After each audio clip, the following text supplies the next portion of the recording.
Habari, mimi ni Robin na hii ni Robin Media. Sasa siku hii ya leo nataka kuwaleteeni habari juu ya documents za Kimarekani ambazo kuna fununu kwamba zimevuja na zimewaumbua mataifa ya Kiarabu.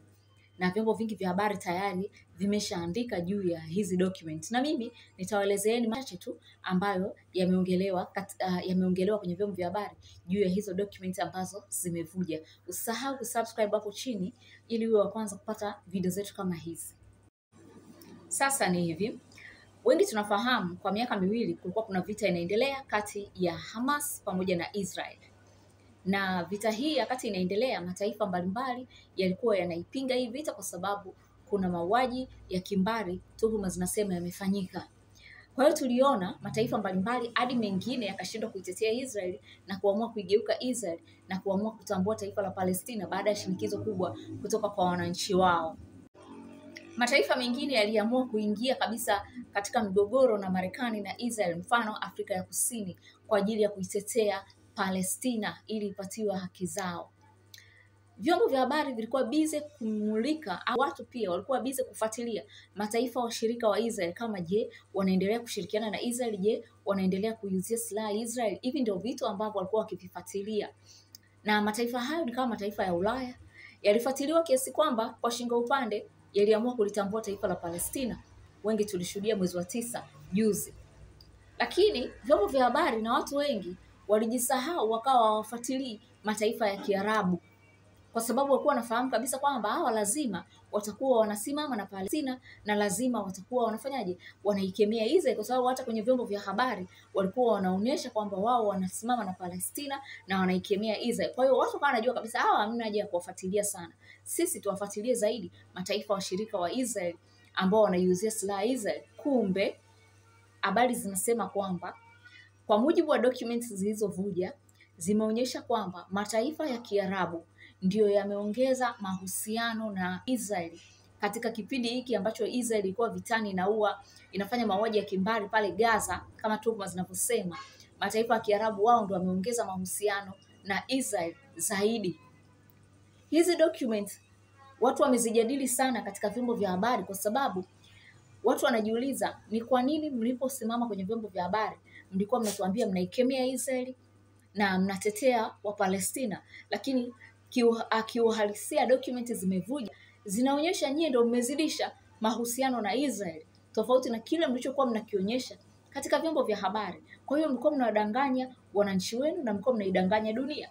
Hivi ndivyo watu wanavyosema, na watu wameona haya mataifa kwamba ni mataifa ya kinafiki sana, kutokana na kwamba haiwezekani, basi bora mngejiweka wazi tu tujue kwamba nyie mnasimama na Israel. Na kilichowashangaza watu ni kwamba Israel ambayo inatuhumiwa kwamba ilikuwa inafanya mauaji ya kimbari Gaza, hawa ushirikiano na Israel, hizi documents tetesi zinasema zimeonyesha wamezidisha uhusiano na Israel wa masuala ya ulinzi. Mmenielewa? Kwenye masuala yale, yani hata sio biashara, masuala ya ulinzi. Yani nchi ambayo inaua ndugu zao, watu wa aina yao pale Gaza, ndio hiyo nchi ambayo wanashirikiana nao katika masuala ya ulinzi. Kwa hiyo hiki kitu pia kimewasikitisha sana watu. Habari zilizovuja zinasema kwamba hawa watu wameunda umoja wao wa kijeshi wa mambo ya ulinzi ambao unaitwa Regional Security Construct. Huu ni mmoja ambao unadili na mambo ya ulinzi, wanashirikiana katika mazoezi ya kijeshi, na habari zinasema kwamba mazoezi yenyewe hasa ya kupigana katika maandaki, na kama tunafahamu wabobezi wa maandaki ni Hamas, Hezbollah, mmenielewa, pale Mashariki ya Kati, Iran ndio wabobezi wa maandaki. Kwa hiyo maana yake ni kwamba wanajitengeneza kwa ajili, nafikiri, ya kujilinda dhidi yao, lakini pia kupeana taarifa za kiintelijensia, yani taarifa za kijasusi. Hivi ndivyo habari zinavyosambaa na kusema kwamba hizo documents zimeonyesha mambo yote hayo. Mmenielewa? Kwa hiyo kwa kifupi ni kwamba haya mataifa yanamuona Iran na vikundi vyake ndio maadui wakuu kwao, ndio wanaotishia usalama wao kuliko Israel pamoja na Marekani. Hivi ndivyo habari ambazo zimeonyesha. Bila kusahau habari zinasema kwamba moja ya mazoezi yanayofanyika pia ni kuunganisha rada kutoka kwenye nchi moja kwenda kwenye nchi nyingine. Kwa kifupi nafikiri mlitizama ile vita ya mwezi wa 6 kati ya Iran na Israel. Mliona jinsi mataifa ya Kiarabu yalivyokuwa yanasaidia Israel kwa kupangua makombora ya Iran, na fununu zinasema walikuwa wanatoa taarifa za kijasusi na kumwambia Israel na vitu kama hivyo. Hayo ndio mambo ambayo yanafanyika nafikiri katika hayo mazoezi. Kwa hiyo ni kwamba wanalindana dhidi ya Iran. Inavyoonekana watu wamekaa wakaona, jamani, sisi tishio letu kuu hapa Mashariki ya Kati ni Iran. Kwa hiyo tunatakiwa tuungane kwa ajili ya kupambana na Iran. Ngojeni niwaambieni kitu. Ipo hivi. Katika maisha, mtu akitaka kuwa control watu, huwa ni lazima awatengenezee adui. Ukitaka kucontrol watu kirahisi, unatakiwa uwatengenezee adui. Ukishawatengenezea adui, alafu wewe ndio uibuke kama suluhisho ambalo una uwezo, yani wewe ndio uibuke kama mkombozi, kwamba wewe ndio unayeweza kuwakinga dhidi ya yule adui ambao wewe mwenyewe ndio umewatengenezea. Umenielewa? Hiki ndicho ambacho kinafanyikaga hata katika siasa kila sehemu duniani. Mfano, katika bara la Ulaya, Marekani huwa haelewani na Mrusi, na walikuwa na vita nzito sana kipindi cha vita baridi baada ya vita kuu ya pili ya dunia.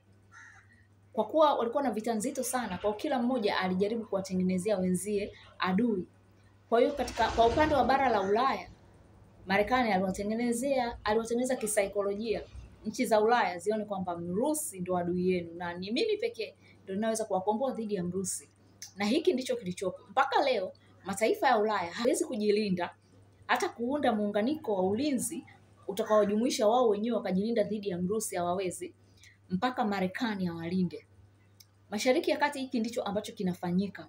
Baada ya hii serikali ya wakina Ayatollah kuingia madarakani, kinachofanyika ni kwamba Israel na Marekani wanajaribu kuwatengeneza mataifa ya Kiarabu, kuwaonyesha kwamba adui yenu ni Iran na ni mimi peke yake ambayo ninaweza kuwalinda dhidi ya Iran.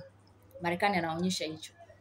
Kwa kuwa Marekani mshirika wake mkuu ni Israel, kwa hiyo anajaribu kuwatengeneza kisaikolojia kwamba kaeni na Israel, pataneni na Israel ili niwalinde wote kwa pamoja. Na hawa hawana jinsi.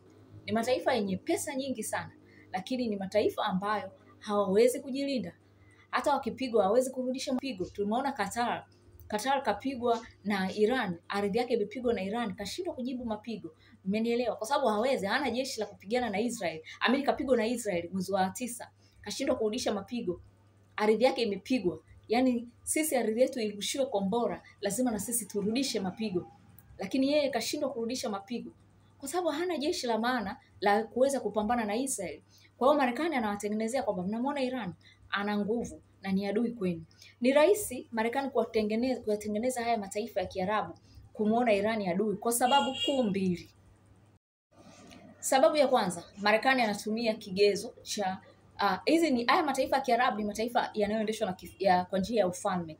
Niliyoyataja hapo: Qatar, Bahrain, Emirates, alafu kuna Saudi Arabia, alafu kuna Jordan. Yote haya ni mataifa ya kifalme. Alafu kuna Egypt, kiongozi kaja kwa mapinduzi. Kwa hiyo Marekani anachojaribu kuwatengenezea ni kwamba Iran ni serikali iliyopindua serikali ya kifalme mwaka 79 ikaingia, na ilipoingia ina support wale wote ambao wanataka kujikomboa mikononi mwa serikali ambazo wamezichoka, kama Hamas kujikomboa mikononi mwa Israel. Kila sehemu, hadi Afrika Kusini, Iran waliwasupport Afrika Kusini wakati wanapambania uhuru wa Namibia, walikuwa wanasupport kila sehemu. Watu wanaotaka kujikomboa dhidi ya mkoloni, dhidi ya serikali ambazo zimewachosha, Iran wanasupport. Kwa hiyo hao wanahofia kwamba Iran itasupport vikundi katika nchi zao ili vipindue himaya zao, kwa sababu kuna baadhi ya makundi wamechoka kutawaliwa na familia moja kwa miaka na miaka. Kwa hiyo wanahofia hilo. Kwa hiyo wanaojiona wako salama zaidi kwa Marekani kwa sababu Iran anaweza kusupport hivyo vikundi. Lakini kingine ni udhehebu. Iran ni Shia, hawa ni Sunni. Tofauti ya udhehebu imemfanya Marekani apate urahisi sana kuwafanya hawa watu wamuone Iran adui. Kwa hiyo kakusanya Wasuni wote na huwa anakaa nao katika mikutano. Kwa hiyo Wasuni wote wako na Myahudi pamoja na Marekani dhidi ya Mshia Iran. Kwa hiyo hii ni rahisi sana. Mmenielewa? Kwa hiyo sasa hivi hiki ndicho kinachoendelea. Adui mkuu kwao ni Iran na wanajiona wako salama zaidi mkononi mwa Marekani pamoja na Israel dhidi ya Iran. Mimi ninaitwa Robin Rachel na hii ni Robin Media. Na wewe unayependa kusapoti kazi yetu, namba yetu ni 0745 86 11 07.